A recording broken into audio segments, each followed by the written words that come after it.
സംഘപരിവാർ സംഘടനകൾ സംഘടിപ്പിക്കുന്ന ശബരിമല സംരക്ഷണ സംഗമത്തിന് പന്തളത്ത് തുടക്കം. ശബരിമല വികസനം, സുരക്ഷ, വിശ്വാസം എന്നീ വിഷയങ്ങളിൽ സെമിനാറുകൾ പുരോഗമിക്കുകയാണ്. തമിഴ്നാട് BJP മുൻ അധ്യക്ഷൻ K. അണ്ണാമലൈ ഭക്തജന സംഗമം ഉദ്ഘാടനം ചെയ്യും.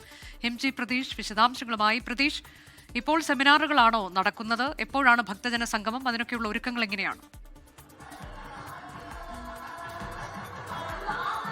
അനുജ, ഉച്ചയ്ക്ക് 2 മണിയോട് കൂടി തന്നെ സെമിനാറുകൾ അവസാനിച്ചു. ഇനി പൊതുസമ്മേളനമാണ് നടക്കുന്നത്. ഈ പൊതുസമ്മേളനം നടക്കുന്ന വേദിയിലാണ് ഞാനിപ്പോൾ ഉള്ളത്. വലിയ ജനത്തിരക്കാണ് ഈ വേദിയിൽ. ഏകദേശം 4 മണിയോട് കൂടി മാത്രമായിരിക്കും ഈ പൊതുസമ്മേളനം ആരംഭിക്കുന്നത്. പക്ഷേ ഈ പൊതുസമ്മേളനം ആരംഭിക്കാൻ മണിക്കൂറുകൾ ശേഷിക്കെ ഇതിനോടകം തന്നെ ഈ വേദി മുഴുവൻ തിങ്ങി നിറഞ്ഞു. ഈ ആളുകൾക്ക് ഇരിക്കാൻ പോലും സ്ഥലമില്ലാത്ത ഒരവസ്ഥയാണ്. റോഡിൽ ഉൾപ്പെടെ വലിയ ജനത്തിരക്ക് അനുഭവപ്പെടുന്നുണ്ട്.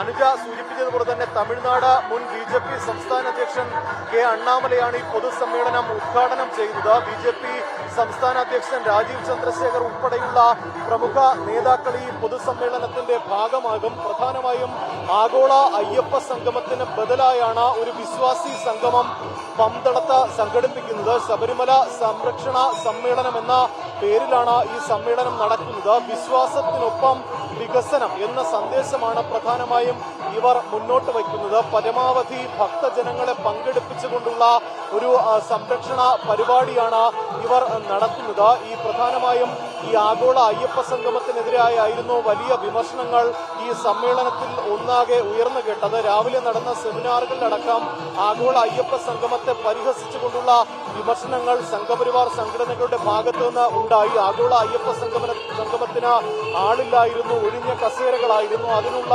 മറുപടിയാണ് പന്തളത്ത് നടക്കുന്ന ഈ ശബരിമല സംരക്ഷണ സമ്മേളനം എന്നതാണ് ഇവർ ഉയർത്തിക്കാട്ടുന്ന കാര്യം. അതുകൊണ്ട് തന്നെ ഈ പരമാവധി ആളുകളെ കൂട്ടിയുള്ള ഒരു പൊതുസമ്മേളനമാണ് ഇപ്പോൾ സംഘപരിവാരം നടത്തുന്നത്. അതിനുള്ള അവസാനഘട്ട മണിക്കൂറുകളാണ് ഇപ്പോൾ പുരോഗമിക്കുന്നത്. അല്പസമയത്തിനകം തന്നെ ഈ പൊതുസമ്മേളന പരിപാടികളിലേക്ക് തുടങ്ങും. എന്തായാലും വലിയ വിമർശനം ആഗോള അയ്യപ്പ സംഗമത്തിനെതിരെ. പന്തളത്താണ് ശബരിമല സംരക്ഷണ സംഗമം സംഘപരിവാർ സംഘടനകൾ സംഘടിപ്പിച്ചിട്ടുള്ളത്. ഇപ്പോൾ സെമിനാറുകൾ പുരോഗമിക്കും. അല്പസമയത്തിനകം തന്നെ ഭക്തജന സംഗമം നടക്കുമെന്നതാണ് MG പ്രതീഷ് പന്തളത്ത് നിന്ന് നൽകിയ വിവരം. ലോകത്തെവിടെയായാലും ഏത് സമയത്തും 24 വാർത്തകളും ഓഗ്മെന്റഡ് റിയാലിറ്റി പാക്കേജുകളും എക്സ്പ്ലെയിനറുകളും വിശദമായി കാണാൻ ഞങ്ങളുടെ YouTube ചാനൽ നിങ്ങൾക്ക് സബ്സ്ക്രൈബ് ചെയ്യാം.